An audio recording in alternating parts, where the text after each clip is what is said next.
once happened.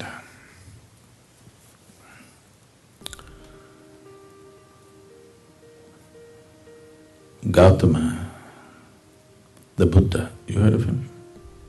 Yes. Everybody heard of Gautama?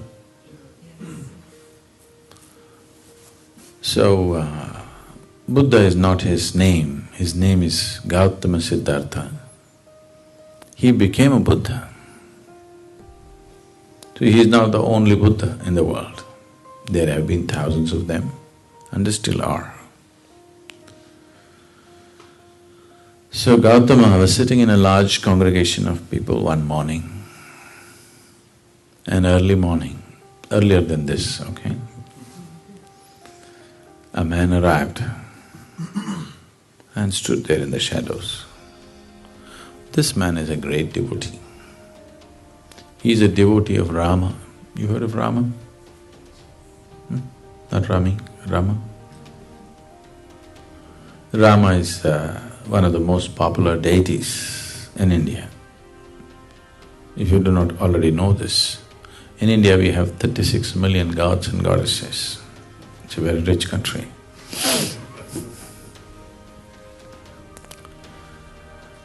So, he is a great devotee of Rama. The devotees in India, not now and not everybody, but those who take this seriously, they will not utter any other word than the name of God that they believe in. So if they want you to come, they'll say Ram Ram. If they want you to go, Ram Ram. If they want something, Ram Ram. No other word but Ram. Their clothes are all printed Ram Ram, they utter only Ram Ram, they live Ram Ram. They devoted their whole life to God. You are smart, you are not like that. You kept God like insurance. Just in case something goes wrong, I have also paid my premium. Everything that you need to do, you do it yourself. You kept God like insurance. You're smart. But this man invested his whole life in God, total. Age is passing away, little doubt has come. Are there people here who don't believe in God? Nobody? No leftists? No? Only one? Okay. What's your name? John. Only John? Nobody else?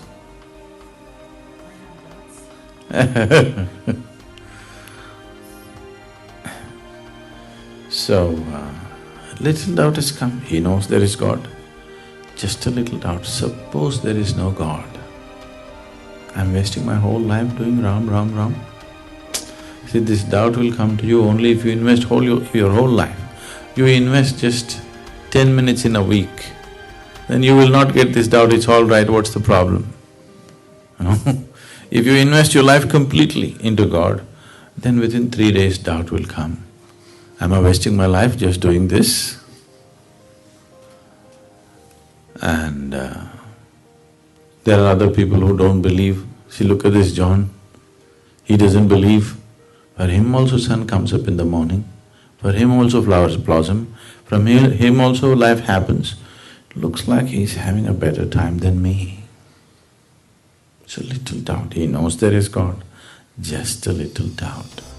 Now there is an enlightened being here, he wants to confirm. But after being a well-known devotee for a long time, because he did not just go to the temple, he built many temples. At this stage in his life, how to ask whether there is God or not now? So he came early morning, stood in the shadows there and asked this inevitable question, is there God?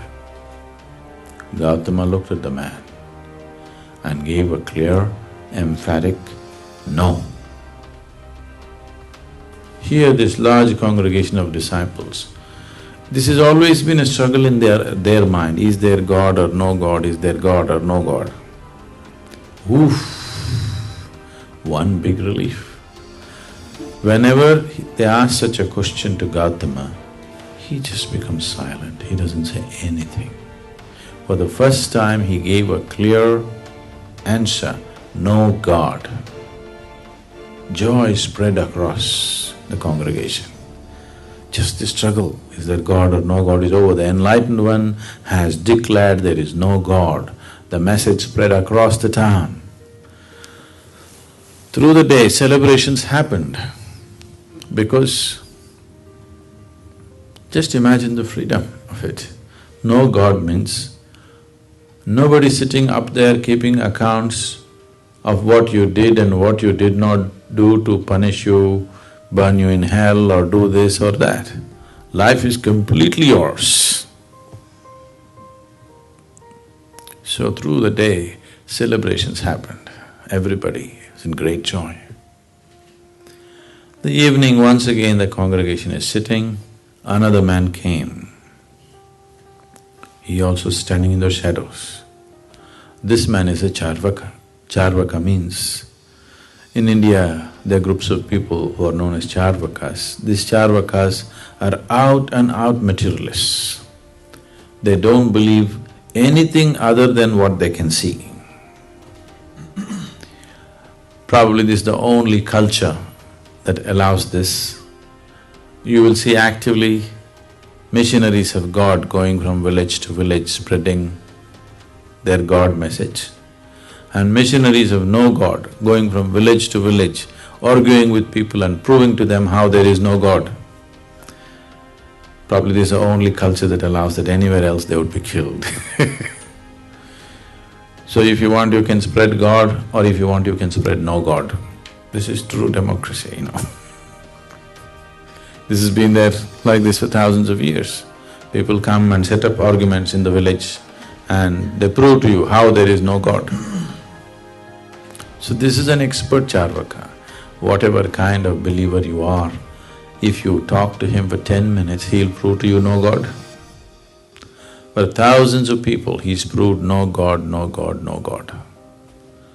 Age is passing, little doubt has come. Suppose there is God. When I go there, will he leave me? And all these believers say that he's got all kinds of torture equipment up there. So because I went about proving to everybody that he doesn't exist, he may torture me much more. He knows there is no God. He's proved to thousands of people there is no God. Just a little doubt. Now there's an enlightened being here, he wants to confirm. So he appeared there in the evening. And he asked the same inevitable question, is there God? Gautama looked at the man and said, yes. Once again turmoil started. Morning he said, no God, they were all really happy. In the evening he says, there is God. So what's the game Gautama is trying to play? See, if you believe there is God, or if you believe there is no God, you're in the same boat. You believe something that you do not know. I believe this, you believe that, doesn't make any difference. You can believe whatever you want. Yes? Everybody can believe whatever they want. It need not have anything to do with reality as such. If you say, I do not know, the longing to know will arise within you. If the longing arises, the seeking arises. If the seeking arises, the possibility of knowing exists.